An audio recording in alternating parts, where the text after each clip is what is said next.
అంటే అది తీస్తే విజువల్ తీస్తే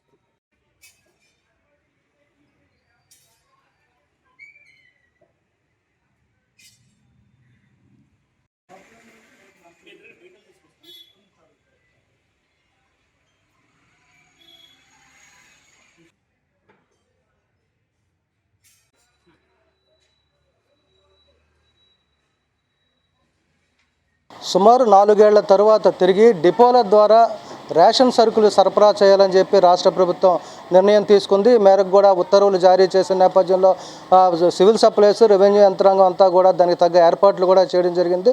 ఇక రేపు 1వ తారీఖు జూన్ 1 నుంచి కూడా రేషన్ షాప్ డిపోల ద్వారానే సరుకులు తీసుకోవాలని చెప్పి రాష్ట్ర ప్రభుత్వం చెప్తుంది. ఇప్పటివరకు ఏదైతే వాహనాల ద్వారా ఇంటింటికి సరఫరా చేసిన పరిస్థితి ఉందో దాన్ని రద్దు చేస్తూ కూడా డిపోలకే సరుకులు పంపించడం కూడా జరిగింది. ఆ నేపథ్యంలో ఏర్పాట్లు ఏ విధంగా జరుగుతున్నాయి, అసలు దీనికి సంబంధించి కూడా డీలర్లు ఏమంటున్నారో తెలుసుకునే ప్రయత్నం చేద్దాం. ప్రస్తుతం మనం విశాఖపట్నంలో పూర్ణ మార్కెట్ దగ్గర ఉన్న వెలంపేట డిపో దగ్గర అయితే ఉన్నాం. డిపోలో చూసుకుంటే ఇప్పటికే సరుకు అంతా కూడా డిపోకి అయితే చేరడం జరిగింది. బియ్యంతో పాటు ఇతర సామాగ్రి కూడా అయితే ఇప్పటికే కందిపప్పు, పంచదార కూడా ఇప్పటికే పంపించడం జరిగింది. వీటిని రేపు 1వ తారీఖు నుంచి కూడా కార్డు లబ్ధిదారులకు అయితే ఇవ్వడం జరుగుతుంది. మరి దీనికి సంబంధించి కూడా మాట్లాడే ప్రయత్నించాం. మనతో పాటు డీలర్ కృష్ణ ఉన్నారు. కృష్ణ గారు చెప్పండి, అసలు మీ డిపోల నుంచి గతంలో 4 ఏళ్ల క్రితం అయితే డిపో నుంచి వాహనాలకు వెళ్ళి వాహనాల నుంచి కూడా సరుకులు లబ్ధిదారుల ఇంట్లోకి చేరేవి. అది ఆ పరిస్థితి నుంచి ఇప్పుడు మళ్ళీ మీకే సరఫరా బాధ్యత చెప్పడం జరిగింది. ఏమనిపిస్తుంది?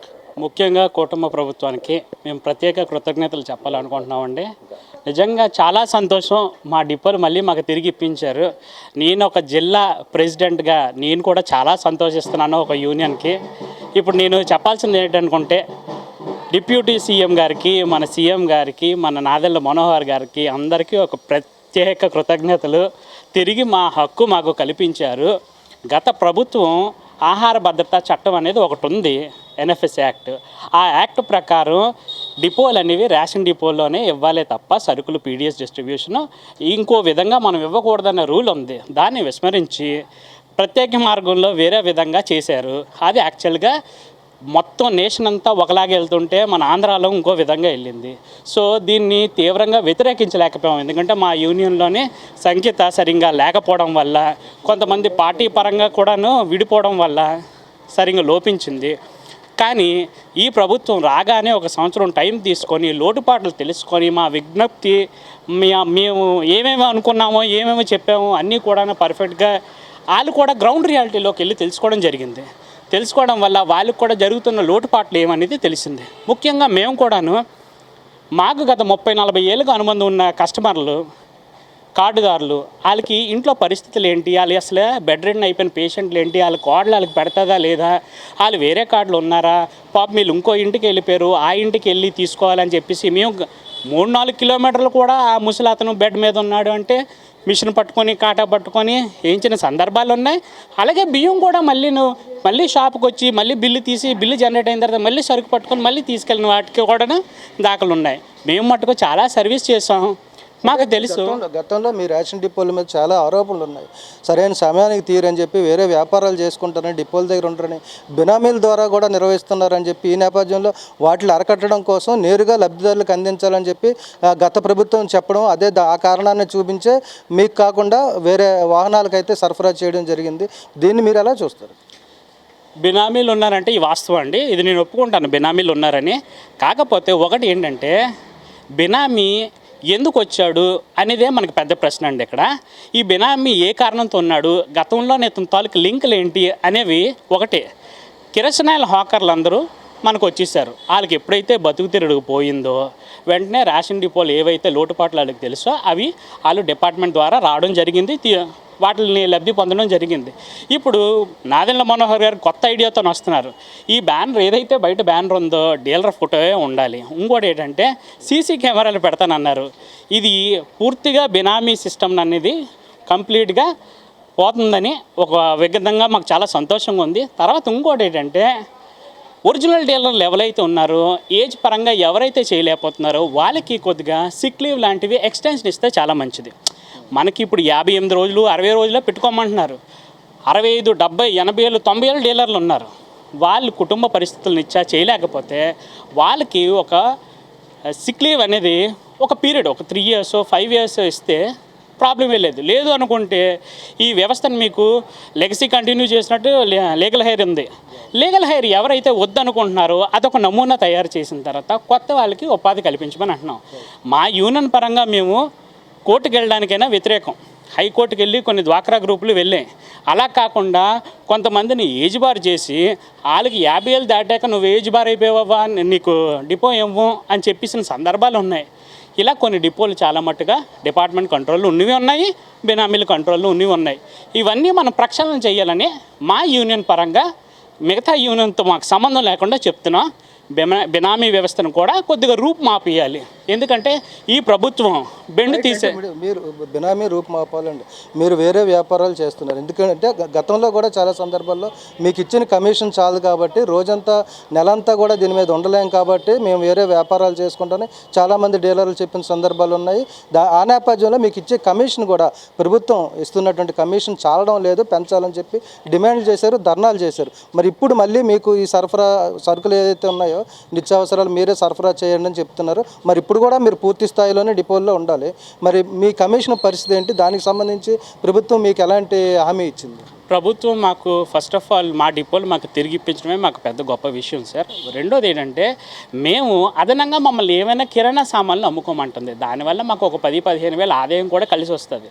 ఆ తర్వాత ఇంకోటి ఏంటంటేనండి, జనాలు వాస్తవంగా అందరికీ తెలిసిన నిజం ఏంటంటే జనాలు బియ్యం వదిలేస్తారు. మాకు వద్దు బియ్యం తీసుకెళ్ళండి అని డీలర్ అయినా సరే జనం ఆ డిపోకి రాని పరిస్థితి ఏర్పడింది. ఇప్పుడు ఆ డిపోలో సరుకు ఉండిపోతుంది తప్ప ఫ్రీగా జనం ఏం పర్లేదు మాకు డబ్బులు ఇచ్చేయండి లేదా సరుకు ఇచ్చేయండి ఏదైనా తీసుకెళ్ళిపోతే అన్న వాళ్ళ దగ్గర మాత్రం సరుకు ఎప్పటికప్పుడు అయిపోతుంది. ముఖ్యంగా ఇంకోటండి నేను చెప్పాల్సింది అనుకుంటుంది, అలా చేయొచ్చా? ఇప్పుడు మీకు మేము రైస్ వదిలేస్తాం మాకు వేరే సామాన్లు ఇవ్వండి అనేది ఇలా రూల్ ఒప్పుకుంటుందా ఈ రేషన్ డిపోల్లో? యాక్చువల్గా ఈ 35 కేజీలు సింగిల్ యూనిట్ కార్డు ఒక ముసలావిడ ఉంటుందండి. ఈ వీళ్ళు ఎలాగంటే వీళ్ళు తీసుకెళ్ళాం బాబు అని అంటారు. ఇంతకుముందు మన కళాశీలు ఉండేవారు, వాళ్ళ ఇంటికి తీసుకెళ్ళేవారు, 20 రూపాయలు 30 రూపాయలు వేస్తే హ్యాపీగా ఫీల్ అయ్యారు. ఇప్పుడు కళాశీలు అనేది కూడాను ఎవరు హైర్ చేసుకోలేరు. వాళ్ళకి 1000 రూపాయలు 800 1200 ఇవ్వాలంటే రోజుకి చాలా కష్టం. ఇప్పుడు మనకి ఆ రోజు జనం కూడా ఇప్పుడు ప్రభుత్వం కూడా అలాంటి ఎవరైతే సిక్ అయిన వాళ్ళు ఉన్నారో లేదంటే వికలాంగులు ఉన్నారో డిపోకి రాలేని వాళ్ళకి ఇంటికే పంపిస్తామని చెప్తుంది. గతంలో మీరు అలా పంపించిన సందర్భాలు ఉన్నాయా? ఉన్నాయండి. నేను వెళ్ళి చేశాను. బెడ్ రెడ్ అతను క్యాన్సర్ పేషెంట్, ఆవిడకి ఫుల్ ఎవరు రావట్లేదు ఆ రూమ్లోకి, ఒక్క ఆవిడే ఉంటుందని అంటే వాళ్ళ ఇంట్లో వాళ్ళు లోపలికి తీసుకెళ్ళి ఆవిడతో ఏలుముద్ర వేయించారు. అలా మేము ముట్టుకోకూడదు అన్న కస్టమర్లు కూడా మేము ముట్టుకొని ఏలుముద్ర వేసిన సందర్భాలు ఉన్నాయి. తర్వాత ముఖ్యంగా ఏంటంటే మా కమిషన్ గవర్నమెంట్ ముందు మన పనితీరు బాగుండాలి కదండి. గతంలోనే మాకు చెడ్డ పేరు వచ్చిందని ఒక గవర్నమెంట్ మమ్మల్ని తీసింది. ఇప్పుడు ఇది ఒక ఫ్రెండ్లీ డీలర్ కింద మేము వస్తున్నామండి. ఇప్పుడు ఇందులోనే మేము వ్యాపారం చేయం, మాకు స్ట్రిక్ట్ ఆర్డర్స్ ఉన్నాయి, ఎవరూ వ్యాపారం చేయడానికి లేదు. తర్వాత ఇంకోటి ఏంటంటే బియ్యం యాక్చువల్గా కొనడం కానీ అమ్మడం కానీ నేరం అండి. అందరూ చేయరు. అది కొంతమంది కమిషన్ చాలలేని వాళ్ళు ఇబ్బంది పడుతున్న వాళ్ళు మాత్రమే చేస్తారు. ఈ కూటమి ప్రభుత్వం మాకు ఒక ధైర్యం ఇచ్చింది, మా ఆదాయం పెంచుకోవడానికి మీరు పెట్టుకోండి అని అన్నారు. ఇప్పుడు జనాలకు బియ్యంతో పాటు ఎక్కడో కిరాణా దగ్గరికి వెళ్ళే బదులు మా దగ్గర కిరాణా సామాన్లు తీసుకుంటారు. ఆ కిరాణా సామాన్లు కూడా మాకు ఒక లోన్లు వచ్చేటట్టు వెసులుబాటు చేస్తే మేము 1 లక్ష 2 లక్షలు పెట్టి కిరాణా సామాన్లు కూడా పెట్టుకొని బియ్యంతో పాటు వాళ్ళకి పచారీలాగా ఇవి కూడా పంపిస్తాం. దాని తర్వాత గవర్నమెంట్ మా పనితీరు బాగుండి మేము ఒక 3 months 4 months మమ్మల్ని చూసి చాలా బాగా చేస్తున్నాం అనుకున్న రోజే మాకు కమిషన్లు పెంచి ఆలోచనలో పెట్టుకుంటే సరే. అంటే గతంలో జీతాలు డిమాండ్ చేశారు, అంటే మాకు కమిషన్లు చాలదు, జీతాలు ఇస్తే బాగుంటుంది. మేము ఎన్నో సంవత్సరాలుగా అంటే ఈ వ్యవస్థ పుట్టినప్పటి నుంచి కూడా చాలామంది ఇదే రంగంలో ఉన్నారు, మాకు జీతాలు పెట్టండి, మినిమం జీతాలు పెట్టండి అని డిమాండ్ చేశారు. ఇప్పుడు ఆ డిమాండ్ ఉందా? ఇప్పుడు జీతాలనే డిమాండ్ ఉండకుండా ఇప్పుడు మనకి ఆకలేస్తుందండి. మనకి బిర్యానీ కావాలని మనం అనకూడదు, గంజి నీళ్ళు ఇచ్చినా మనం ఇప్పుడు తాగాలి. ఇందాల నుంచి మీరు మాట చెప్తున్నారు మా డిపోలు మళ్ళీ మాకు అప్పచెప్పింది అని. గతంలో మీ డిపోలు కాదా ఇవి, లేదంటే మీకు సంబంధం లేకుండానే గవర్నమెంట్ నడిపిందా? గతంలో మేము కేవలం స్టాకిస్టులు అండి. ముఖ్యంగా నా పాయింట్ నేను చెప్తున్నాను, నేను షాప్లో కొట్టివ్వండి కాదు, మిగతా వాళ్ళందరూ షాప్లో కొట్టివ్వరు. కానీ అధికారులకు చెప్పినా సరే నా పోలీస్ కేసులు కంప్లైంట్లు అయ్యి నన్ను ఏమన్నారంటే ఎందుకు ఫోటోలు వీడియోలు తీస్తున్నాం వాళ్ళు షాప్ ఇప్పినట్టు అన్నారు. యాక్చువల్గా నేనైతే ఏ రోజైతే మాకు మళ్ళీ హక్కు వచ్చి మేము షాపుదారులుగా ఎప్పుడైతే మమ్మల్ని కన్సిడర్ చేస్తారో ఆ రోజే నేను షాప్ ఇప్పుతాను అని అన్నాను. అంతవరకు ఇప్పున్నాను అన్నాను. ఆ ప్రభుత్వంలో మీకు ఏమైనా స్టాకిస్టులు మాత్రమేనండి, లోడ్ పంపించడం ఇచ్చేయడం మళ్ళీ ఫోన్ వస్తే మళ్ళీ రావడం. కానీ ఈ ప్రభుత్వంలో అలా కాదండి, మాకే పంపిణీ ఇచ్చింది కాబట్టి తిరిగి మాకే బాధ్యతలు వచ్చాయి. తర్వాత ఇంకోటి ఏంటంటే మీకు ఒకటి చెప్తున్నాను, 2 టన్నులు 2.5 టన్నులు 1.5 టన్నులు 30 బస్తాలు 40 బస్తాలు ఇవే తీసుకెళ్తుందండి. మళ్ళీ జనం అక్కడ ఉండిపోయినా సరే మళ్ళీ బండి రావాలండి వ్యాను. ఇప్పుడు అలా కాదండి మాకు. అలా బండి ఒక జనాన్ని వదిలేసి రోడ్డు మీద ఒక 2-3 సార్లు మా దగ్గర డంపింగ్ రావాలి. ఈ ప్రాసెస్లో 45 మినిట్స్ నుంచి 1 అవర్ పడుతుంది. మోసిన దానికి, కళాశాల వచ్చిన దానికి, పంపించిన దానికి. ఇప్పుడు ఉన్న టైమింగ్స్ అయితే ఫ్లెక్సిబుల్ టైమింగ్స్ ఉన్నాయండి. 8 to 12, 4 to 8, 15 రోజులు. అలాగ మేము టైం ఇంకా ఎక్స్టెండ్ చేసుకుంటామండి. వస్తారు 1 గంటకి, మేము భోజనంకి వెళ్ళిపోవడానికి వచ్చామండి డ్యూటీ నుంచి అంటారు. రాత్రి 9:30కి వచ్చామండి, మేము డ్యూటీ ఇప్పుడే అయింది అంటాను. వాళ్ళకి ఎలాగో వెసులుబాటు మేము ఇక్కడే ఉంటాం కాబట్టి వాళ్ళ ఫీజిబిలిటీ బాగానే ఉంటుంది రావడానికి. తర్వాత ఇంకోటి ఏంటంటేనండి, మీకు స్టాక్ కనబడుతుందండి. బియ్యం లేవు అని డబ్బులు తీసుకెళ్ళిపో, లేదు ఇంకోటి ఏదైనా తీసుకెళ్ళిపోండి అనడానికి లేదు. ఇక్కడ స్టాక్ కనబడుతుంది, అక్కడ ఫోన్ నెంబర్లు అధికారులు ఉంటాయి. వెంటనే ఫోన్ చేసి కనుక్కుంటే వెంటనే అధికారి నుంచి మాకు ఫోన్ వస్తుంది. కాబట్టి 100% మీ రైట్ మీరు సాధించుకోగలరు షాప్కి వచ్చిన తర్వాత. ఇప్పుడు వచ్చే కార్డుదారుడికి ఆ కార్డులో ఉండే తంబు కేవైసీ కార్డులో ఉన్నటువంటి వాళ్ళు ఎవరో ఒకరు వచ్చి తంబు వేయాలా, లేదంటే ఒకవేళ ఎవరికైనా ముసలిళ్ళకి గట్రా తంబు పడకపోతే దాని పరిస్థితి ఏంటి? ఎవరు దాన్ని అథెంటికేషన్ చేస్తారు? జనరల్గా ఇంతకుముందు వాళ్ళ కుటుంబ సభ్యులు ఎవరికైనా లాగిన్ ఇచ్చేవారండి. అంటే బయోమెట్రిక్ వేయమని ఇచ్చేవారు, లేదంటే స్థానికంగా అక్కడ ఎవరికి ఉన్న వాళ్ళకైనా సరే ఇస్తారు. ఇప్పుడు అయితే విఆర్ఓ గారికి అప్పచెప్తారు సచివాలయంలో. ఆయన వచ్చి వేలిముద్ర, ఇప్పుడు కూడా ఉంది, ఆయనే వేలిముద్ర వేస్తాడు. ఆయన వేలిముద్ర వేసిన తర్వాత మనం ఇంటికి వెళ్ళి డెలివరీ ఇచ్చేయడం. నార్మల్గా అయితే మాత్రం టెస్టింగ్ ఒకసారి చేస్తామండి, ఒకసారి అవుతుందో లేదో. అది కూడా ఇప్పుడు ప్రభుత్వం ఏంటంటే 65 ఏళ్ళు దాటిన వాళ్ళకి ఇచ్చేయండి డెలివరీ అంటున్నారు. సో మేము ఇచ్చేస్తాం డెలివరీ. ఎప్పుడైతే విఆర్ వాళ్ళు లాగిన్ వేస్తారో ఇచ్చేస్తాం, లేదా సరుకు ఇచ్చిన తర్వాతనే ఆఫ్లైన్లోనే మేము తర్వాత చేసుకుంటాం రికార్డులకు. అవి దానివల్ల మీకు ఎలాంటి ప్రాబ్లమ్స్ రా? అంటే ఎప్పుడైనా తనిఖీలకు వచ్చేటప్పుడు మీరు తర్వాత ముందు ఆఫ్లైన్ ఇస్తారు, తర్వాత స్టాక్కి రిజిస్టర్కి తేడా ఉంటుంది, మరి అలాంటప్పుడు ఏం చేస్తారు? మీకు ఎక్కువ కార్డులు ఉండవండి 65 ఏళ్ళు దాటిన వాళ్ళు. తర్వాత 65 ఏళ్ళు దాటిన వాళ్ళు సింగిల్ కార్డులు ఉండవండి, చాలా తక్కువ మంది ఉంటారు, అది లిమిటెడ్లో ఉంటారు. అవి ఆ రోజే విఆర్ఓ మనకి అవైలబుల్గా ఉంటాడు కాబట్టి, ఆయన ఒక గవర్నమెంట్ అధికారి కాబట్టి మనకు ఆ రోజే వేసేస్తాడు. ఒక 4-5 కార్డులు అయిపోతాయి. అయితే ఇప్పుడు ఎంతమంది ఉన్నారు అనేది స్థానికంగా అసలు మనం లైవ్గా ఒకళ్ళు వెళ్తే కానీ మనకు తెలియదు. గత ప్రభుత్వం ఏం చేసిందంటే, మనకి ఇన్ని కార్డులు అంటే మాకు ఉండివ్వండి, మా జనం ఈ కార్డు వాళ్ళ కార్డు నెంబర్ చెప్పగానే ఇంటి పేరుతో సహా మేము చెప్పేసేవాళ్ళు. ఇప్పుడు మ్యాపింగ్ అయిపోగానే ఈ వీధిలో ఎంతమంది జనం లేరా, వీళ్ళు ఎక్కడికో వెళ్ళిపోయారు అంటే వాళ్ళ పాపం ఎక్కడున్నా వచ్చేవారు ఇక్కడికి, లేదంటే మేము వేరే చోట తీసుకోము ఎక్కడికే వస్తామని. ఇప్పుడు ఎలాగైపోయిందంటే పరిస్థితి, అన్నోన్ క్యాండిడేట్లే మనకు వచ్చేసారు. ఇప్పుడు బాగా చూడండి, చిన్న డిపో పెద్ద డిపో అయిపోయింది. ఇప్పుడు పెద్ద డిపో చిన్న డిపో అయిపోయింది. అంటే ఎక్కడైనా కూడా రేషన్ తీసుకోవచ్చు అని చెప్తుంది కదా. ఇప్పుడు మీ డిపోలో ఒక స్టాక్ ఉంటుంది, మీ కార్డులు అంటూ ఒక లెక్క ఉంటుంది. ఇప్పుడు ఎక్కడి నుంచి అని మిగతా వాళ్ళు వచ్చి ఇక్కడ తీసుకోవచ్చా? ఇస్తే అప్పుడు మీరు స్టాక్ ఎలా బ్యాలెన్స్ చేస్తారు? ఈ పోర్టబిలిటీలోనే మనం తీసుకోవచ్చు అని మనకి ఇప్పుడే కాదండి, ఈ పాస్ మిషన్లు వచ్చినప్పటి నుంచి మనకు ఉంది. ఈ గవర్నమెంట్ వచ్చిన స్టార్టింగ్లోనే వ్యాన్లు పెట్టినప్పుడు కరెక్ట్గా మనకి ఏం చెప్పారంటే, మ్యాపింగ్ అయిన కార్డులకే మీరు ఇవ్వాలి, అవే మీ కార్డులు అన్నారండి.